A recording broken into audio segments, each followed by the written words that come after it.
Hello students. स्वागत है आपका परीक्षा के युग के यूट्यूब प्लेटफॉर्म पर। आज हम शुरुआत करने वाले हैं साइकोलॉजी यानी कि मनोविज्ञान की। साइकोलॉजी जो वर्ड है वो सबसे पहले 1590 में रुडोल्फ गोल्फ के द्वारा यूज़ किया गया था। और ये जो साइकोलॉजी जो वर्ड है वो ग्रीक शब्द है और ये दो शब्दों यानी कि साइकी और लोगस दो शब्दों को मिलकर बनाया गया है। साइकोलॉजी, साइकी का मतलब होता है आत्मा और लोगस का मतलब होता है अध्ययन। यानी कि साइकोलॉजी क्या है? आत्मा का अध्ययन। मनोविज्ञान का प्रारंभ अरस्तु के समय में दर्शन शास्त्र की एक शाखा के रूप में हुआ था। मनोविज्ञान जो है वो पहले दर्शन शास्त्र की शाखा माना जाता था। बाद में मनोविज्ञान को उसका अपना स्थान मिला है। मनोविज्ञान को आत्मा का विज्ञान कहा है। किसने? प्लेटो, अरस्तु और डेकार्तो ने। प्लेटो, अरस्तु और डेकार्तो ये तीनों ही दर्शन शास्त्री थे। इन्होंने मनोविज्ञान को आत्मा का विज्ञान बताया।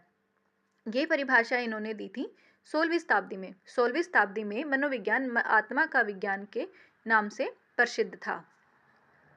उसके बाद ये जो डेफिनेशन थी 16वीं शताब्दी के बाद जो वैज्ञानिक आए या जो मनोवैज्ञानिक आए उन्होंने इस परिभाषा का खंडन किया।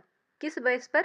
उन्होंने कहा कि मनोविज्ञान जो है वो आत्मा का विज्ञान बताया गया है, तो आत्मा की कोई स्पष्ट परिभाषा, स्वरूप या रंग रूप या आकार नहीं होता है।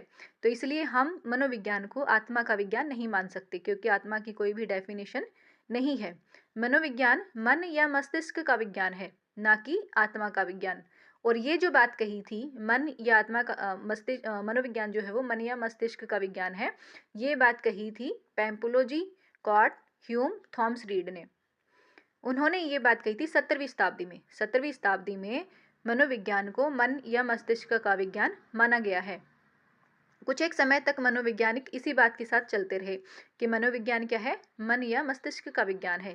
लेकिन कुछ समय के बाद कुछ और जो मनोवैज्ञानिक हैं उन्होंने इस बात का भी खंडन करते हुए कहा कि अगर आत्मा की कोई स्पष्ट परिभाषा, रंग रूप या आकार नहीं है तो मस्तिष्क की भी कोई प्रकृति, स्वरूप स्पष्ट रूप से निर्धारित नहीं करी गई है, तो हम इसे मस्तिष्क या मन का विज्ञान भी नहीं मान सकते। मनोविज्ञान जो है वो मन या मस्तिष्क का विज्ञान ना होकर मनोविज्ञान क्या है? चेतना का विज्ञान है। चेतना का विज्ञान बताने वाले जो मनोवैज्ञानिक थे उनमें शामिल थे विलियम जेम्स, विलियम वुंड और जेम्स सेली। इन तीनों ने मिलकर मनोविज्ञान को चेतना का विज्ञान यानी कि साइंस ऑफ कॉन्शियसनेस कहा है मनोविज्ञान को। और ये जो समय था वो था 19वीं सदी में। 19वीं सदी तक आते आते मनोविज्ञान जो है वो 3 परिभाषाओं से गुजर चुका था। सबसे पहले आत्मा का विज्ञान, फिर मन या मस्तिष्क का विज्ञान और अब वो पहुंच चुका था चेतना के विज्ञान की तरफ। विलियम वुंट के बारे में कहा जाता है, विलियम वुंट जो है उनको फादर ऑफ एक्सपेरिमेंट यानी कि मनोविज्ञान की प्रयोगशाला के जनक के रूप में जाना जाता है। विलियम वुंट ने 1879 में जर्मनी के लिप्जिंग शहर में कार्ल मार्क्स करके एक प्रयोगशाला खोली गई थी जो कि मनोविज्ञान की पहली प्रयोगशाला थी। कुछ एक समय तक हम इसी परिभाषा के साथ चलते रहे थे 19वीं सदी में, लेकिन उसके बाद कुछ और मनोवैज्ञानिक आए जिन्होंने इस बात को भी नकार दिया कि मनोविज्ञान जो है वो चेतना का विज्ञान भी नहीं है, क्योंकि हमारा जो मन है वो हमेशा चेतन में नहीं रहता, हमेशा हम एक्टिव नहीं रहते।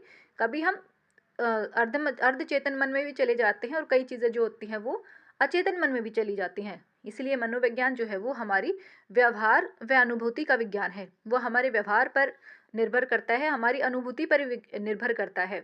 उन्होंने कहा कि मनोविज्ञान जो है वो चेतन मन के अतिरिक्त अर्धचेतन और अचेतन मन का भी होता है। जैसे कि अगर हम यहाँ से देखें कि हमारा जो एक्टिव जो माइंड होता है वो हो जाता है हमारा चेतन मन, लेकिन उसके साथ साथ अचेतन और अर्धचेतन क्या है? अचेतन जो मन है उसमें वो आएंगी वो चीज़ें जो कि हम कुछ एक समय के बाद भूल जाते हैं।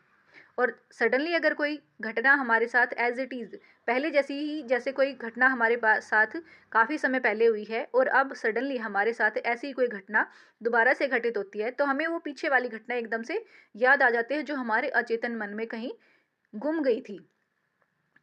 जैसे, और इसके साथ साथ अर्धचेतन मन वो है जहाँ हम जो हैं वो एक्टिव नहीं होते हैं, लेकिन फिर भी कहीं ना कहीं हमें चीज़ें पता चल जाती हैं हमारे अनुभव से।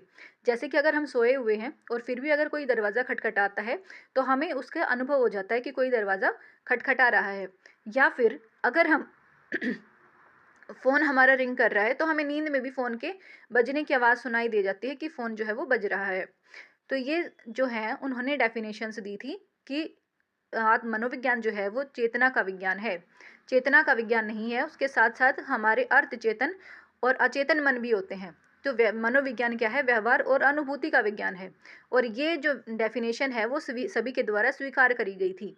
और ये डेफ़िनेशन देने वाले जो लोग थे वो थे Watson, Woodworth, Skinner, McDougall, crow and crow. ये जो डेफ़िनेशन आई थी वो आई थी 20वीं सदी में।